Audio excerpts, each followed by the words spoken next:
তোরি যেন ভিড়ে না আমার নৌকা যেন ডুবে না। মুহূর্তে রয়েছে টাঙ্গুর হাওর ক্ষেত যে আসলে ডগরতলি রয়েছে, সেই ডগরতলিতে আমি কিন্তু নৌকায় রয়েছি। সেই নৌকাতে কিন্তু একজন মাঝির গল্প শুনবো, যিনি কিনা 3টি বছর ধরে নৌকায় তার জীবনযাপন, যে নৌকা বয়ে কিন্তু তার যে উপার্জন, সেই উপার্জন করে থাকেন। তিনি কিন্তু যারা দর্শনার্থী এই নৌকায় ঘুরতে আসে তাদেরকে কিন্তু বিনামূল্যে তিনি কিন্তু গান শুনিয়ে আনন্দ দেয়। সেই মাঝি জাকিরের সাথে আমরা কথা বলবো এবং তার জীবনী শুনবো, এবং যে তার যে পছন্দের গানগুলো রয়েছে, দর্শনার্থীদের পছন্দের গানগুলো রয়েছে, সেই গানগুলো কিন্তু তিনি শোনায়, এবং যে দর্শনার্থীরা রয়েছে তারা কিন্তু মুগ্ধ হয়ে তাকে কিন্তু অনেক সময় দেখা গিয়েছে সম্মানীয় দিয়েছে। এবং তার কথা হচ্ছে তা যে দর্শনার্থী যারা আসবে তাদেরকে সে বিনামূল্যে গান শোনাবে। একজন মাঝি যিনি কিনা দীর্ঘ 14টি বছর গার্মেন্টসে চাকরি করে জীবন যাপন করেছে, সেই গার্মেন্টসের চাকরি কোনো কারণবশত চলে যাওয়ার পর তিনি কিন্তু এই নৌকা চালানোর পেশাটা কিন্তু সে বেছে নিয়েছে। সেই 3 বছর ধরে কিন্তু এই নৌকা চালিয়ে তার যে জীবনযাপন করছে, তার যে উপার্জন একমাত্র মাধ্যম সেটি হচ্ছে নৌকা। সেই নৌকা বেয়েই কিন্তু তার জীবন চলছে। আমরা তার সাথে কথা বলে জানবো তার জীবন বর্তমান কেমন আছে, নৌকা চালিয়ে তার কেমন লাগে, এবং যে তার যে গান, পছন্দের গান কেমন হয় সেটাও আমরা শুনবো।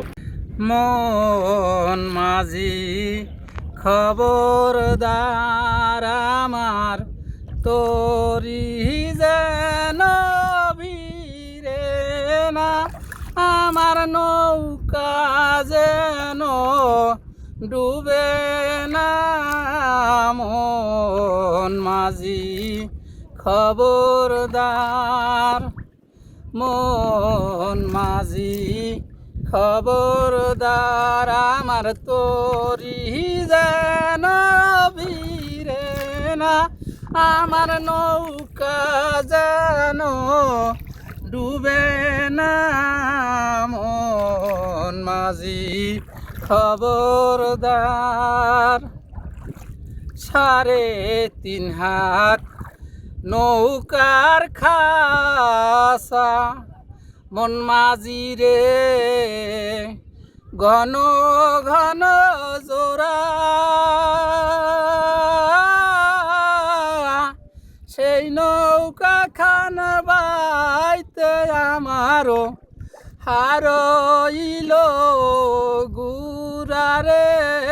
মন মাঝি খবরদার আমার তোরি যেন ভিড়ে না আমার নৌকা যেন ডুবে না। মন মাঝি খবরদার। মস্তুরে উঠি আরে মাঝি মন মাঝি রে এদিক ওদিক চাই, পিছন ফিরা চায়া দেখো রে বেলা ডুইবা যায় রে। মন মাঝি খবরদার আমার তোরি যেন ভিড়ে না আমার নৌকা যেন ডুবে না। মন মাঝি খবরদার। আমি এই পেশায় 3 বছর ধরে আসছি। যেদিনকে আমার নৌকাটা কিনছি ওই দিনকারই এই বাংলাদেশ থেকে শেখ হাসিনা চলে যায়, আমি আবার নৌকা নিয়ে আমার বাড়িতে আসছি। আমি অবশ্য অনেক চিপা চাপা দিয়ে আসছি। মেন রোডে আসলে হয়তো আমার নৌকা নিয়ে আসতে পারতাম না। এই অবস্থায় এখন আমি নৌকা এই দিয়া ডগরতলি মানুষের বেড়াইতে আসে, তাদের বিনোদন দেই। তারা যদি বলে যে ভাই আপনি গান পারেন বা কাকা আপনি গান পারেন নাকি, তাহলে আমি একটা গান শোনাই তাদের, তারা আনন্দ পায়, তারা অনেক খুশি হয়। আমি ইপিজেডে 14 বছর চাকরি করছি। 98 থেকে 13 সাল থেকে পর্যন্ত চাকরি করছি। চাকরিটা যে কোনো কারণে আমি রিজাইন দিতে বাধ্য হই। তারপরে অনেক কাজই করছি, অনেক কর্মই করছি আমি। এখন এই 3 বছর ধরে আমি এই নৌকার পেশায় আছি। নৌকায়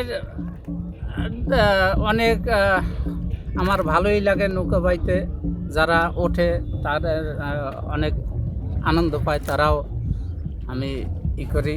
কিন্তু ভালো লোকই, এখানে কোনো খারাপ লোক আসে না। আর আমি ওই খারাপ লোকের সাথে আবার দেখি লোকজন আমি নৌকায় নেইও না। আমি মাঝি মোহাম্মদ জাকির হোসেন। আমার জন্মস্থানের বাড়ি ছিল বরিশাল। আমি এখানে একটু জায়গা কিনে বাড়ি করছি। বাড়ি করার পরে এখন আমি এই নৌকার পেশায় আছি আর কি। দূর সাভার থেকে আমরা এই টাঙ্গুর হাওর খ্যাত ডগরতলিতে ঘুরতে আসছি। তো এখানে নৌকা নেওয়ার পরে মোটামুটি মাছ বিলে বলি মাঝখানে এসে আমরা হঠাৎ মামার সাথে কথা, জাকির মামার সাথে কথা। মামাকে বললাম, মামা একটা গান শোনা। তো মামার যে একটা গান শোনালো, মামার গানে আমরা আসলেই মুগ্ধ। মামা এত ভালো গান করে আমরা বুঝতেই পারি নাই। মামা এখানেই থাকে, মামা আসলেই চমৎকার গান গায়। এত সুন্দর একটা পরিবেশে, খোলা আকাশ, তার মধ্যে মামার গান, তার মধ্যে ব্যতিক্রম কিছু গান থাকে, মন মাঝি। আসলেই মামা খুব চমৎকার গাইছে। তা আপনারা যারা আসবেন পরবর্তীতে মামার গান, মামাকে রিকোয়েস্ট করলে মামা গান শোনাবে, আপনারাও চেষ্টা করবেন মামার গান শোনার, মামার নৌকাতে আসার জন্য। ধন্যবাদ আপনাদের।